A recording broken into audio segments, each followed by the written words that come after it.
Hi, welcome to like share trading academy. நான் Vijayendra, financial trader and trainer.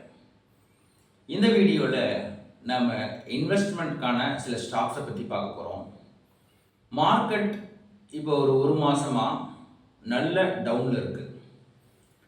World wide share மார்க்கெட்டில் எந்த country share மார்க்கெட்டாக இருந்தாலும் சரி, ஒரு பெரிய ஃபாலை அந்த மார்க்கெட் சந்திக்குதுன்னு வச்சுக்கோங்களேன். அது ட்ரேடராக, குறிப்பாக இன்வெஸ்டருக்கு ஆப்பர்ச்சுனிட்டியாக நாம் எடுத்துக்கணும். ஒரு மார்க்கெட் ஒரு 40-50% டவுன் ஆச்சு அப்படின்னா அது ரிகவர் ஆகிறதுக்கு 6 மாதம் அல்லது 1 வருஷம் தான் டைம் எடுத்துக்கும். ஏன் அப்படின்னா, இது ஒரு லாஜிக்கலாக ஒரு கண்ட்ரி, அந்த கண்ட்ரியினுடைய ஷேர் மார்க்கெட் அப்படின்னு பார்த்தோம்னா, அந்த ஷேர் மார்க்கெட்டுக்குள்ளே ஒரு 10,000 கம்பெனி, 5,000 கம்பெனி அப்படி இருக்கலாம். இதில் ஃபால் அப்படிங்கிறது சில காரணங்கள்னால இந்த ஃபால் நடக்கும். அந்த கண்ட்ரியோட பொருளாதாரத்தோட நேரடியாக கனெக்ட் ஆகிருக்கிற இந்த கம்பெனிகளில் 50% ஆஃப் கம்பெனி டெஃபினட்டாக அந்த ஃபாலை ரிகவர் பண்ணி எடுத்துகிட்டு வந்துடுவாங்க. அவங்க ப்ராஃபிட் பண்ணியே ஆகணும், சர்வை பண்ணியே ஆகணும். ஸோ அதனால் 50% ஆஃப் கம்பெனிஸ் டெஃபினட்டாக ரிகவர் எடுத்துகிட்டு வருவாங்க அப்படிங்கிறது நம்ப முடியும். சில சமயம் ஒரு 70-80% ஆஃப் கம்பெனிஸ் அப்படியே ரிகவர் ஆகிறதுக்கும் வாய்ப்பு இருக்கும். அது ஒரு பெரிய அப்சைடு கொண்டு போகும். ஸோ இதுவும் மார்க்கெட்டில் நடக்கும். ஆனால் ஒரு பெரிய ஃபால் வந்திருக்கு, அது ரிகவர் ஆகிறதுக்கு அதிகபட்ச டைம் 6 மாதத்துலேருந்து 1 வருஷம் தான், ஈஸியாக ரிகவர் ஆகிடும்.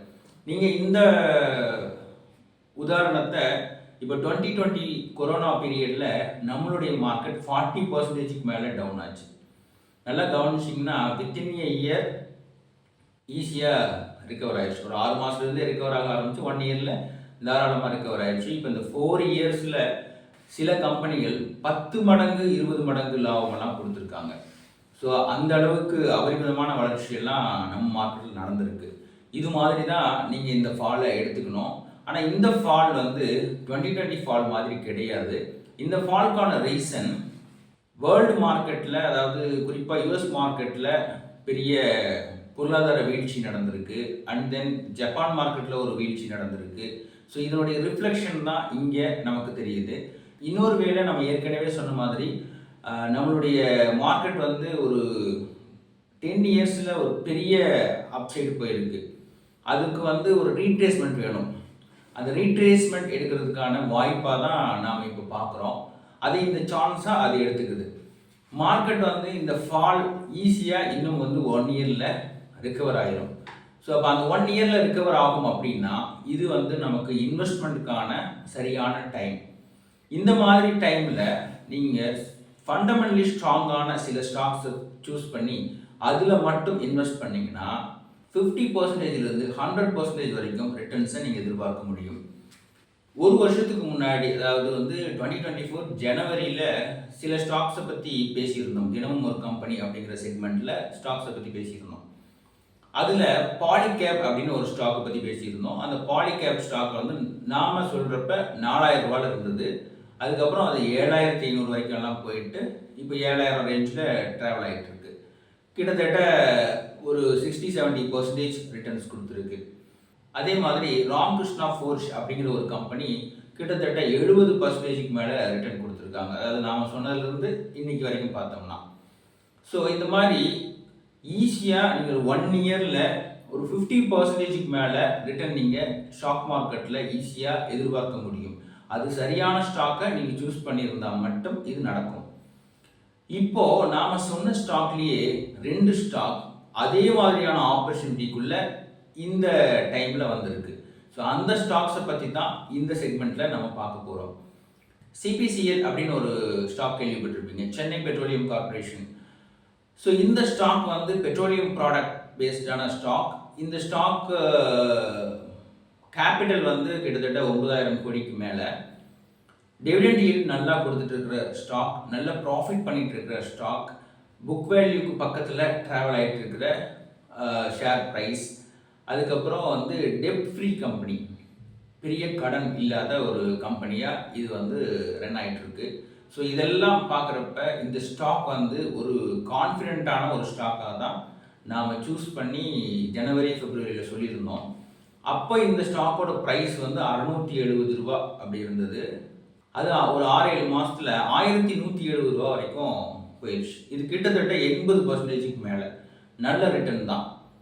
இப்போ அந்த ஸ்டாக் டவுன் ஆகிட்டு, இப்போ இந்த ஈரான் அந்த வார், இந்த ஆயில் ப்ராப்ளம்ஸ் எல்லாம் இருக்கிறதுனால இப்போ டவுன் ஆகிட்டு அதே பொசிஷனுக்கு வந்திருக்கு. இப்போ இந்த ஸ்டாக்கோட ப்ரைஸ் 626 அப்படின்னு இருக்குது. இது வந்து சரியாக, அதாவது நாம் இந்த இடத்துல இன்வெஸ்ட் பண்ணுறதுக்கான வாய்ப்பை இந்த ஸ்டாக் தந்திருக்கு. ஃபண்டமெண்டலி ஸ்ட்ராங்கான ஹோப் உள்ள ஒரு ஸ்டாக் தான் இது. இந்த ஸ்டாக்கில் நம்ம இன்வெஸ்ட் பண்ணோம்னா கிட்டத்தட்ட வந்து ஒரு 6 மாதம் அல்லது 1 வருஷத்தில் டபுள் த ரிட்டர்ன் நம்ம தாராளமாக எதிர்பார்க்க முடியும். இந்த கம்பெனி பற்றின டீட்டெயில் வீடியோ ஏற்கனவே நான் போட்டது தான், அது டிஸ்கிரிப்ஷனில் லிங்க் இருக்குது, நீங்கள் பார்க்கலாம். அதே மாதிரி ஃபார்மா செக்டாரில் ஒரு ஸ்டாக் சொல்லியிருந்தேன், அரபிந்தோ ஃபார்மா அப்படிங்கிற ஒரு ஸ்டாக். அந்த ஸ்டாக் ஃபார்மா செக்டாரில் ஒரு லார்ஜ் கேபிட்டல் உள்ள ஸ்டாக், நல்லா பெர்ஃபார்ம் பண்ணிட்டு இருக்கிற ஒரு ஸ்டாக். அதை வந்து நம்ம சொல்லியிருந்தப்ப, அதாவது ஜான் ஃபெப்ரவரியில் நாம் சொல்லியிருந்தப்ப அதோடைய ப்ரைஸ் வந்து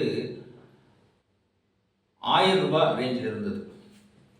அதுக்கப்புறம் ஒரு 6-7 மாதத்தில் 1570 ரூபா வரைக்கும் அது பெர்ஃபார்ம் பண்ணுச்சு. கிட்டத்தட்ட ஒரு 50% மேலே ரிட்டர்ன்ஸ் கொடுத்துருக்கிறதா தான் இது அர்த்தம். இப்போ அந்த ஃபார்மா செக்டர் கம்பெனி டவுன் ஆகிட்டு 1226 ரேஞ்சில் ட்ரேட் ஆகிட்டு இருக்கு.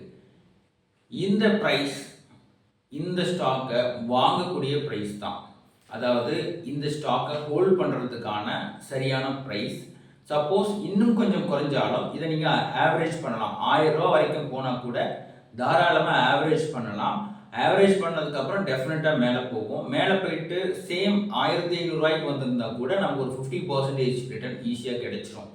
ஸோ இந்த ஸ்டாக் வந்து லார்ஜ் கேப்பில் ஒரு நம்பகமான ஒரு ஸ்டாக், இன்னொன்று டெப்ட் ஃப்ரீ ஸ்டாக், அதுதான் ரொம்ப முக்கியம்.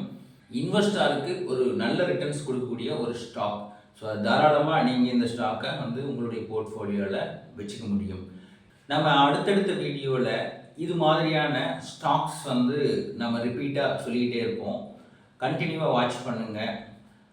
நிறைய ஸ்டாக்ஸை பற்றின இன்ஃபர்மேஷன் உங்களுக்கு கிடைக்கும். அந்த ஸ்டாக்ஸை நீங்கள் ஒரு ரெஃபரன்ஸாக எடுத்துக்கிட்டு அதனுடைய அனாலிசிஸ் நீங்கள் ஓனாக பண்ணி அது உங்களுக்கு சூட்டபுளாக இருக்கும் பட்சத்தில் அதை நீங்கள் வந்து உங்களுடைய போர்ட்ஃபோலியோக்குள்ளே கொண்டு போயிட்டு ஹோல்ட் பண்ணலாம். அடுத்த வீடியோவில் ஆப்ஷனுக்கும் ஈக்விட்டிக்கும் உள்ள அட்வான்டேஜ் டிஸ்அட்வான்டேஜ் பற்றி பேச போகிறோம்.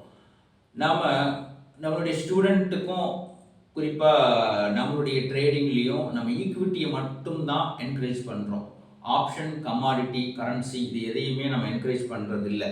ஏன்னா அதெல்லாம் வந்து அசம்ஷன் மார்க்கெட், இது மட்டும்தான் ரியல் மார்க்கெட் அப்படின்னு நாம் வந்து நம்ம ஸ்டூடெண்ட்ஸுக்கு கற்றுக் கொடுக்குறதும் சரி, அவங்கள என்கரேஜ் பண்ணுறதும் ஈக்விட்டி செக்மெண்ட்டை மட்டும்தான். ஸோ ஆப்ஷனில் என்னென்ன ரிஸ்க்கெல்லாம் இருக்குது அப்படிங்கிறத நெக்ஸ்ட் வீடியோவில் நம்ம தெரிஞ்சுக்கலாம். பாய்.